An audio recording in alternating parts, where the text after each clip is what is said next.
Salam bahagia untuk kita semua. Bertemu kembali dengan Sang Pitutur dalam Kudapan Pagi dengan kisah yang keenam, kisah dua saudagar kaya bersaudara.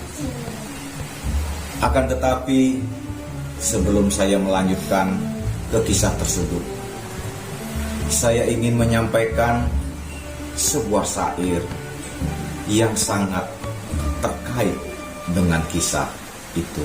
Ia yang indranya tidak terkendali, mendambakan kenikmatan, makannya tidak tahu batas, malas dan kurang berusaha, marah mudah menundukkannya, laksana angin yang menumbangkan pohon yang rapuh. Sahabat Kudapan Pagi yang berbahagia, akan dua saudagar bersaudara yang kaya raya tidak lain adalah Culakala dan Mahakala. Suatu ketika Culakala dan Mahakala berkesempatan mendengar pembabaran langsung tentang Dhamma dari Guru Agung Buddha. Saat setelah menerima atau mendengar khotbah yang langsung disampaikan oleh Guru Agung, maka Culakala dan Mahakala bermohon kepada Guru Agung agar Guru Agung mau menerima mereka sebagai siswa Buddha, agar Guru Agung mau menerima mereka, agar mereka berdua ini ditasbihkan sebagai seorang biku. Mendengar permohonan tersebut, lalu Guru Agung menerima serta mentasbihkan kedua saudagar muda ini sebagai biku. Dalam suatu kesempatan, Guru Agung serta rombongan para biku yang di dalamnya terdapat Culakala dan Mahakala. Saat itu Guru Agung dan para rombongan para biku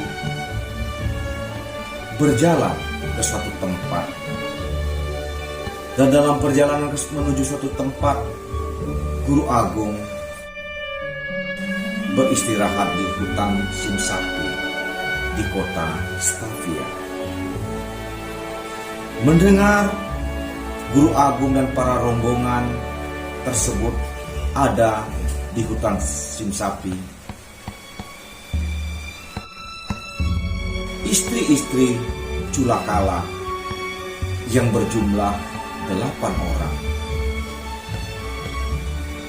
datang menemui Buddha, bermohon agar Guru Agung dan para rombongannya mau menerima dana makan dari istri-istri Culakala tersebut. Mendengar permohonan itu, Guru Agung pun menerima permintaan dari istri Culakala yang berjumlah 8 orang tersebut. Dikisahkan saat itu Culakala pun bermohon kepada Buddha agar diberikan izin ke rumahnya lebih dulu mempersiapkan makanan yang akan dihidangkan keesokan harinya. Guru Agung pun memberikan izin tersebut.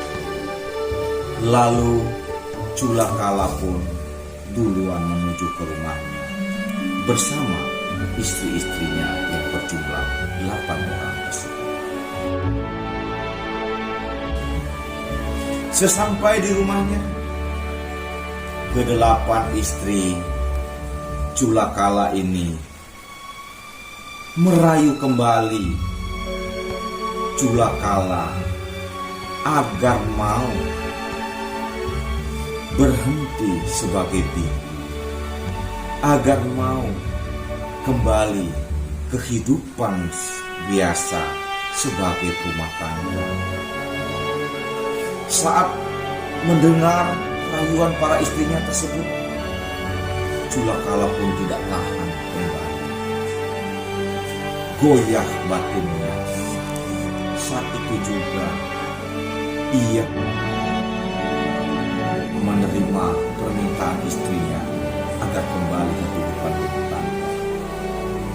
Saat itu juga Culakala bertekad dan mau melepaskan jubah. Di satu sisi, istri-istri Mahakala juga melakukan hal yang sama terhadap Mahakala. Akan tetapi, mengingat keteguhan hati, tekad yang kuat yang ada pada diri Mahakala sebagai seorang biku, rayuan para istrinya pun tidak berhasil menggoda Mahakala, dan Mahakala pun tetap sebagai biku dan melanjutkan kehidupan sucinya. Sahabat Kudapan Pagi yang berbahagia,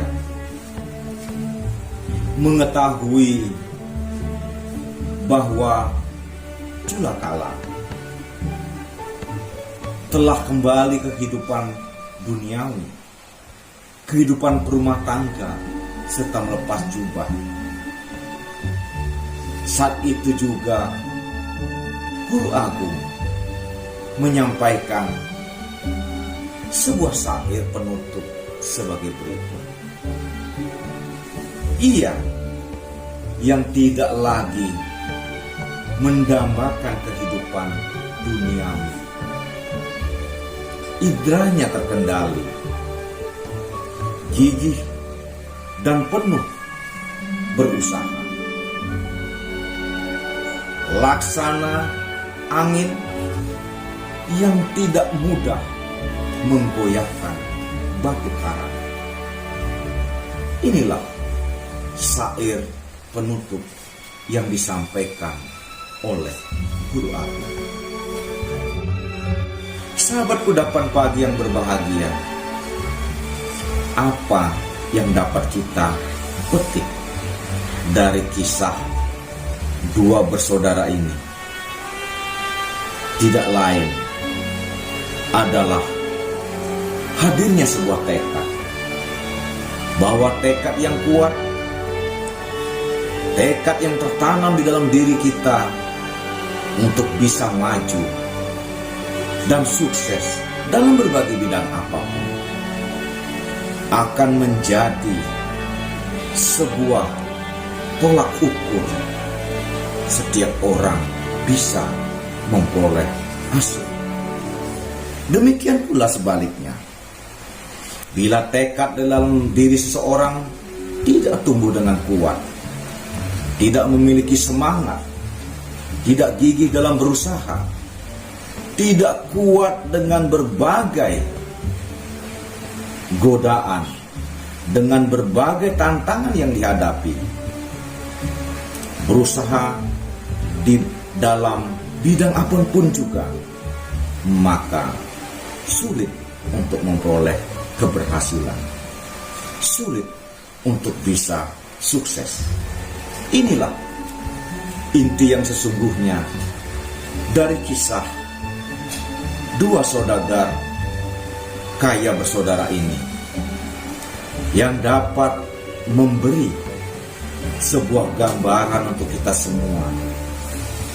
Pentingnya menghadirkan satu kekuatan di dalam diri kita, kekuatan tekad, semangat, usaha yang keras di bidang usaha apa saja, baik itu usaha sendiri, baik kita bekerja sebagai karyawan, sebagai pengusaha, bahkan sebagai orang yang menempuh kehidupan suci. Sahabat kudapan pagi yang berbahagia, inilah yang dapat saya sampaikan dalam kisah ke-6 ini. Semoga dengan kisah dua saudagar bersaudara ini dapat menjadikan diri kita memiliki semangat, kerja keras, kerja cerdas di semua bidang. Terima kasih telah menyaksikan dan mendengarkan Sang Pitutur. Semoga kita semua berbahagia. Salam